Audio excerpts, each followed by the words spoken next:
Hello and welcome back to Future Proof. You're watching Sarah Hopwood and I'm delighted to say that I still have Claire with me, and if you can hear a male voice in the background, it's your hubby. We've just been, or I've just been partaking in Claire's book club, and I'm going to ask her to say a bit more about it. But just to summarise, in the first half we were talking about when we first met, and it wasn't long after the Olympics because I looked at it's not a mural, what do you call it? An installation. Installation that is still, you can still see it at the Excel in London. And I was trying to think, I was Master of Ceremonies, wasn't I? I was hosting a conference. Was it a women's conference? It was, yes. Heart-centered business. That's right. Heart-centered business, and I was there for the day, and it was a fantastic day. But I'm up now in London. I'm at Waterstones in Piccadilly, yes, and we've just run your book. We've just been critiquing a book that you've brought to the table. So, can you say a bit more about the club, why you do it, and actually maybe finish by reflecting what you thought of tonight? Okay.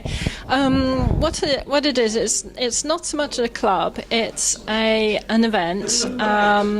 I've put together a Happy London Press, which is for independent authors, to give them a chance to shine, really. There's so much talent about, but it's just kicking dust. And I thought, well, actually it'd be really nice. I went through a bit of a funny situation with a company where I had to withdraw the book because it was a photographic book, a narrative photographic book. And my reputation was at stake because it was for Paralympians, and they were actually preparing to put these big spread pictures in and not care for how it's bound, so these faces become deformed, and it's not their reputation, it's mine, because they've entrusted me to do a beautiful image of them. And so I just pulled the book, so it's parked at the moment. But off the back of it, I suddenly thought, well, I know how to do artwork for a book. I know how to write, these simple narratives, and do these beautiful photographs, and then do beautiful typography. So why don't I do it on a larger scale? And then it just happened that a friend of ours called Andrew Siegel wanted to relaunch his book, and I said, well, actually I know how to do it with the new technology at my fingertips. So grasped it and did a vertical learning curve. I'm pleased you mentioned the vertical learning curve, because when I talk about, and I do boldly use the word future-proof, many use the word future-fit, but one of the fundamental human needs that we have is certainty and reassurance and significance and importance. And I just think everybody needs to know that even though AI, artificial intelligence, is coming in, that we are still going to be significant one way or another, as long as we think smartly, which is why I think emotional intelligence is so important. And so multitasking and ongoing learning is so important. So you had this steep learning curve. How did you feel walking into it? How brave did you feel you were? And were you tripping and falling as you're going, or did you find it a lot easier than you thought it was going to be? I think when you're embracing change, nothing's easy. It's a frame of mind. You talk about future-proof. You can never protect yourself against the future. It's elasticity. It's like moving mercury. You can't contain it. It's always progressing. But what you can do is, there are different things. There's the core business, traditional business, that still has a place today, and publishing, it has a place today.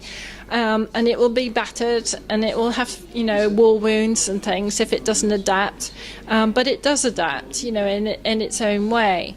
Then you have the sort of top end of people who will embrace change. You have the young guys learning about high-tech technology. You've got games. Video games is a massive, monumental growth.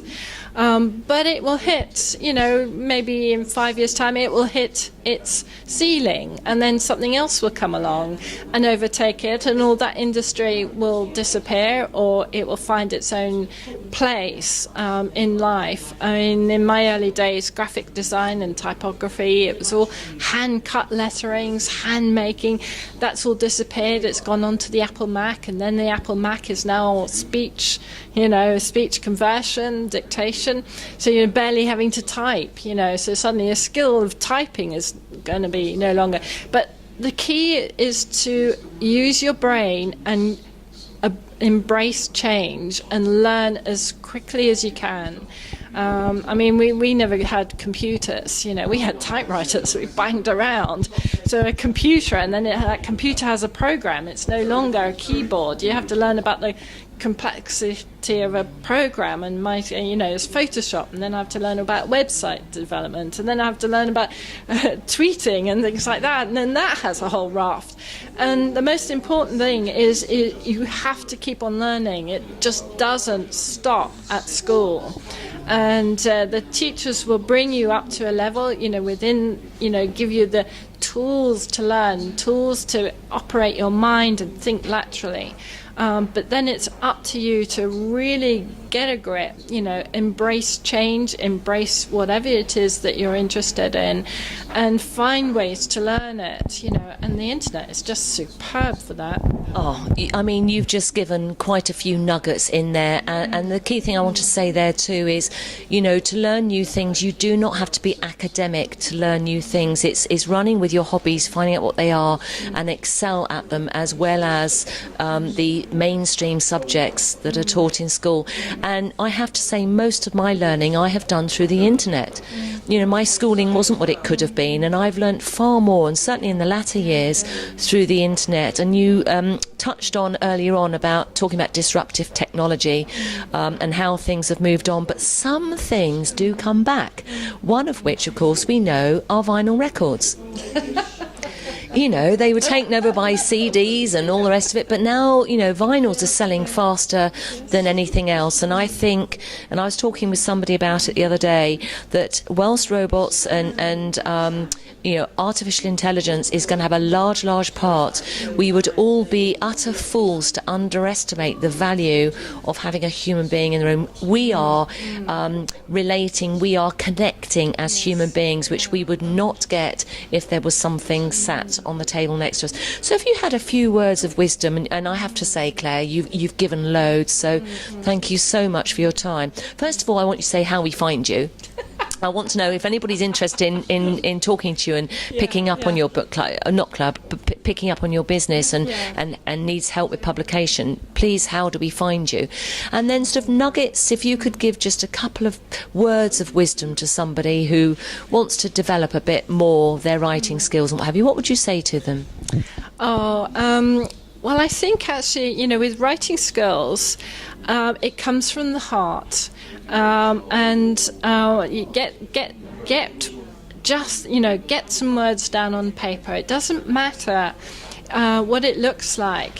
What matters is the experience you're going to have in putting together a story, and then to think laterally about connecting the dots. Then once you start to get the lay down, you then go back and research and fill in the dots and then model it. It's like a sculpture, prose is like a sculpture. The essence of a story is a great big lump of rock, and it's sort of roughly hewn to a vague shape of a person, and then it's up to you to turn it into a Michelangelo sculpture. That beautiful piece of stone turns into a human being. Fantastic. And of course, you don't have to start with the title first or the content first. It's whatever comes first. And when you say prose, that is the essence of story. It's sort of like written song, really, in a way. So how do we find you then, Claire? It's very simple. HappyLondonPress.com. And do you only operate in London? No, we've got authors up in Stoke, We got someone down in Sussex. Yay, my neck of the woods. Absolutely. So no, that's the beauty of the internet, really. Yeah, you're not actually committed to location. It's been wonderful joining you. Thank you so much for inviting me up. It was wonderful to hear the ladies, and people read the books, they critiqued it, we looked at the artwork too, and very, very honest. But you are now going to go back to the author, give them the pieces of wisdom from the table so that they can better discern. They won't necessarily change everything to the words on the table, but they will use their own discernment, and they will end up with a better piece of writing, with your skill and your guidance as well. So do contact Clare if you would like to further your career as an author, and also you could even go on a mailing list actually, and you could, like me, get on a train, come up to London and say hello. Nice to see you. Yeah. See you soon. Thank you. Thank you. Thank you very much, Clare. Well done.